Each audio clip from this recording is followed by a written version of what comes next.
falls after May's Brexit statement. The pound's fall against the dollar and the euro has deepened following Theresa May's assertion after an EU summit that no deal is better than a bad deal. Sterling was already trading lower after EU leaders warned the UK must make compromises on trade and the Irish border to secure a Brexit trade deal. After the Prime Minister said the UK and EU were at an impasse, the pound fell further. The pound dropped from 1% to 1.5% lower against the dollar to $1.3068. The sharp fall put it on track for its biggest daily drop against the dollar so far this year. Against the euro, the pound was down 1.1% at €1.1144 after Mrs May's statement.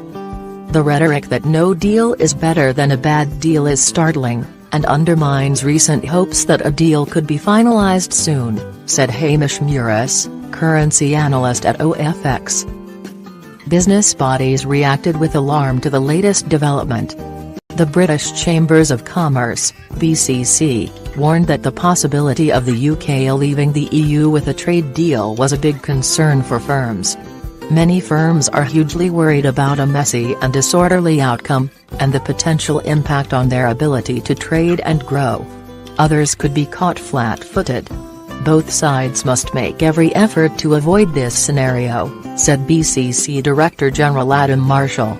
Caroline Fairbairn, Director General of the CBI, said negotiators on both sides had to change tack. The stakes could not be higher.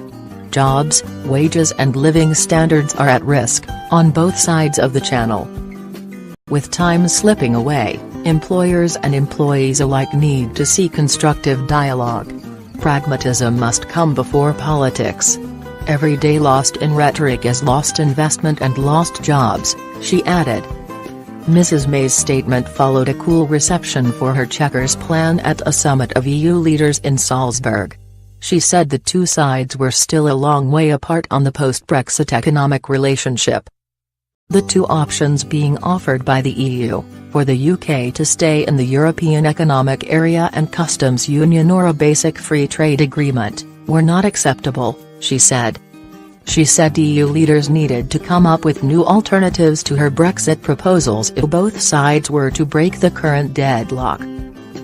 It is not acceptable to simply reject the other side's proposals without a detailed explanation and counter-proposals, Mrs May said.